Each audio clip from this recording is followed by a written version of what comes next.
राज्य मंत्रिमंडळाची आज दुपारी 12 वाजता बैठक। पूरग्रस्त शेतकऱ्यांच्या मदतीच्या दृष्टीने बैठकीत काय निर्णय होणार याकडे सर्वांचं लक्ष। 5-6 ऑक्टोबरपर्यंत राज्यभरात शेतीचं किती नुकसान झालं याचं पूर्ण सर्वेक्षण करून नुकसानीचा आकडा सांगू। 4 ते 5 दिवसात चित्र स्पष्ट होईल, मंत्री चंद्रशेखर बावनकुळेंची माहिती। साताऱ्याच्या माणखटाव तालुक्यामध्ये अतिवृष्टीमुळे नुकसान झालेल्या शेतांची पालकमंत्री शंभूराज देसाईंकडून पाहणी। नुकसान झालेल्या शेतकऱ्यांना राज्य सरकार मदत करेल, देसाईंची ग्वाही। बीड आणि धाराशिव जिल्ह्याच्या सीमेवरून वाहणारी मांजरा नदी आजही पात्राबाहेर। पूर आल्याने मांजरा नदीकाठच्या शेतकऱ्यांचं प्रचंड नुकसान। ड्रोनच्या दृश्यांमध्ये पुरामध्ये झालेली विदारक परिस्थिती समोर। लातूर जिल्ह्यातला कानडी बोरगाव इथं भाजप आमदार रमेश कराड यांच्या ताफ्यासमोर शेतकऱ्यांकडून मदतीची याचना। व्यथा मांडताना काही शेतकरी रडता रडता जमिनीवर कोसळले। धाराशिवच्या भूम परिसरात अतिवृष्टीमुळे शेतकऱ्यांचं सोयाबीन जागेवरच सडलं। काढणीला आलेलं पीक सडल्यानं शेतकऱ्यांना मोठा फटका। हातातोंडाशी आलेला घास हिरावल्यानं खत बियाणांचा खर्च निघणंही मुश्किल। सोलापूरच्या करमाळा तालुक्यातील बिटर गावला 15 दिवसात तिसऱ्यांदा सीना नदीच्या पुराचा फटका। प्रशासनाने आम्हाला मदत केली। तहसीलदार शिल्पा ठोकडे रात्री 12 वाजता 2 वाजता गावात आल्या होत्या। प्रशासनाच्या मदतीवर बिटर गावचे ग्रामस्थ समाधानी।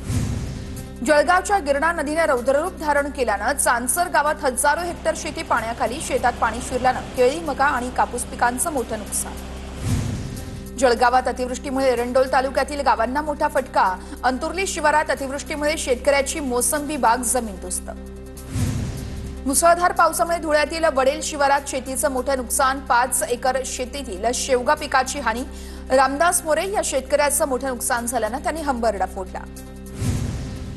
राज्यातील पूरस्थिती संदर्भात सुप्रीम कोर्टाचे वकील राजसाहेब पाटील यांचं पंतप्रधानांना पत्र। पूरस्थिती लक्षात घेऊन केंद्र सरकारनं मदत करावी। कर्ज वसुली करणाऱ्या बँकांना थांबवण्याचे आदेश द्यावेत, राज पाटील यांची पत्रातून मोदींकडे मागणी। जळगाव जिल्ह्यातील पाचोरा तालुक्याला अतिवृष्टीचा तडाखा। हिवरा नदी काठावरील एक घर कोसळल्यानं एका लहान चिमुकलीचा मृत्यू, तर एक जण गंभीर जखमी। त्यांच्यावरती रुग्णालयात उपचार सुरू। मराठवाड्यात झालेल्या अतिवृष्टीमुळे गळीत हंगाम लांबण्याची शक्यता। थकीत एफआरपी भरल्याशिवाय गळीत हंगाम परवाना मिळणार नाही। साखर आयुक्त दीपक तावरे यांचा गळीत हंगामासंदर्भात मोठी प्रतिक्रिया। गळीत हंगामावरती आज होणाऱ्या बैठकीत चर्चा केली जाणार। अहिल्यानगर जिल्ह्यातील कोठला गावात अज्ञातांनी रस्त्यावर मुस्लिम धर्मगुरूंची रांगोळी काढली। घटनेच्या निषेधार्थ गावात रास्ता रोकोनंतर कोठला या गावात तणावाचं वातावरण। जमावाला पांगवण्यासाठी पोलिसांकडून लाठीचार्ज। जमावानं दगडफेक सुरू केल्यानंतर पोलिसांकडून बळाचा वापर। 7 पोलीस कर्मचारी जखमी, तर 30 आंदोलकांना घेतलं ताब्यात। अधीक्षकांची माहिती। अफवांवर विश्वास न ठेवण्याचं आवाहन। आय लव्ह मोहम्मदचा एवढा विरोध का? महाराष्ट्रात जातीपातीचं राजकारण सुरू आहे। मराठा, ओबीसी, बंजारा, धनगरांमध्ये भांडण लावण्याचा प्रयत्न। काठोलमधील घटनेनंतर इम्तियाज जलील यांचा आरोप। महाराष्ट्राचं सरकार कायदा आणि सुव्यवस्था बिघडू देणार नाही। अहिल्यानगरमधील घटनेवरती मुंबई भाजप अध्यक्ष अमित साटम यांची प्रतिक्रिया। जो कोणी ऐतिहासिक ऐक्य बिघडवण्याचा प्रयत्न करत असेल त्याच्यावर कारवाई होईल, साटम यांचा इशारा। अहिल्यानगरमध्ये झालेल्या लाठीचार्जचा मुस्लिम समाजाकडून निषेध व्यक्त। अशा प्रकारच्या घटना घडू नये यासाठी पोलीस प्रयत्न करावा, मुस्लिम समाजाची प्रतिक्रिया। अहिल्यानगरमध्ये आज एआयएमआयएमचे अध्यक्ष असदुद्दीन ओवेसी यांची जाहीर सभा होणार। संध्याकाळी 5 वाजता सभेला सुरुवात होणार। शहरातील मुकुंदनगर परिसरात ही सभा होणार असून कालच्या लाठीचार्जच्या घटनेनंतर आज होणाऱ्या ओवेसींच्या सभेकडे सर्वांचं लक्ष। ज्या गाढवाने आरोप केले त्या गाढवाने येऊन पाहिलं कॉलेज बघावं। भाजपचे नेते अशोक शेळकेंना हितेंद्र ठाकूर यांचं आव्हान। विरारच्या विवा कॉलेजमधील गरब्यासंदर्भात कथित चॅट झालेत व्हायरल। धनगर आणि धनगड हे एकच आहे असं म्हणत सुप्रीम कोर्टाचे वकील विठ्ठल आदित्य यांचं पंतप्रधान मोदींना पत्र। दीपक बोराडेंच्या उपोषणाच्या पार्श्वभूमीवर हे पत्र त्यांनी लिहिलंय।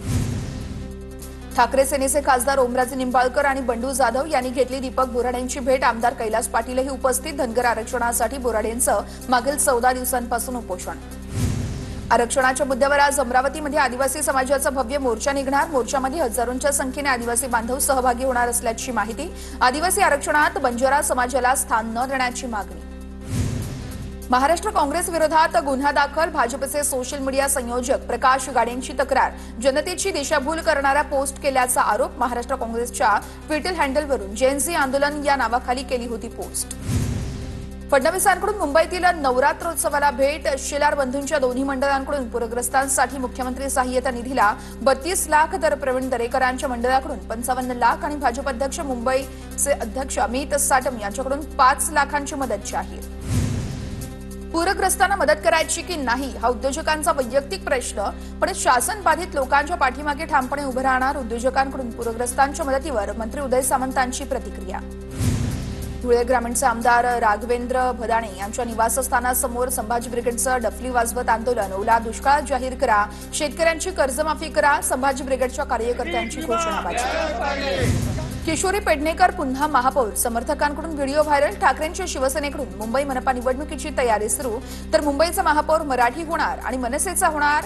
मनसेचे मुंबई अध्यक्ष संदीप देशपांडेंचा दावा. महापौर कुणाचा होणार यावर भाष्य करायचं नाही. दोन्ही पक्षांवर आम्ही बोलणार नाही, पण मुंबईकर नागरिक त्यांना त्यांची जागा दाखवतील. महापौर पदाचे दावे प्रतिदाव्यांवर आशिष शेलारांची प्रतिक्रिया. पुणे जिल्हा व्यापारी आघाडीचे माजी अध्यक्ष स्वप्नील शहांचा भाजपच्या प्राथमिक सदस्यत्वाचा राजीनामा. शिंदेंची शिवसेना आणि अजित पवारांच्या राष्ट्रवादीकडून संपर्क झाला असल्याची स्वप्नील शहांची माहिती. प्रवीण दरेकरांची स्वयं पुनर्विकास प्राधिकरणाची अध्यक्षपदी निवड. प्रवीण दरेकरांना मंत्रिपदाचा दर्जा दिलाय. राज्यात महाराष्ट्र स्वयंविकास प्राधिकरणाची सरकारकडून स्थापना. ग्रामस्थांना विश्वासात घेतल्याशिवाय पालघरमधील मुरबे गावातील प्रस्तावित बंदराची पर्यावरणविषयक जनसुनावणी रद्द करण्याची मागणी. मुरबे पंचक्रोशी सरपंच आणि लोकप्रतिनिधींच्या शिष्टमंडळाची जिल्हाधिकाऱ्यांकडे मागणी.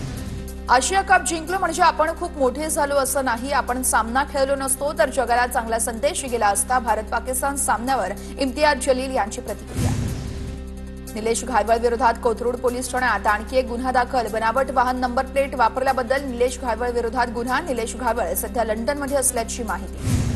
प्रबोधनकार ठाकरेंनी सुरू केलेल्या दादरमधील सार्वजनिक नवरात्र उत्सवाचं यंदाचं 99वं वर्ष. जातीभेद मोडून सर्व समाजांना पूजेचा मान मिळावा यासाठी प्रबोधनकार ठाकरेंनी नवरात्रोत्सवाची स्थापना केली होती. दादरच्या खांडके बिल्डिंगमधून सुरू झालेला हा उत्सव आजही उत्साहात होतोय संपन्न.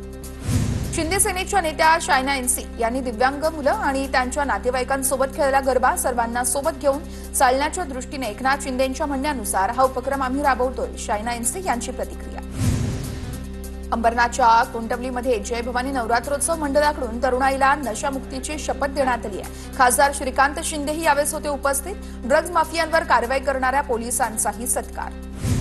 सायन प्रतीक्षानगर येथील सप्तशृंगी सार्वजनिक नवरात्रोत्सव मंडळाचं यंदाचं 19वं वर्ष असून यावर्षी मंडळाकडून स्वामी समर्थांच्या लक्ष्मी रूपातील मूर्तीची स्थापना. प्रतीक्षानगरची सप्तशृंगी या नावानेही प्रसिद्ध देवी.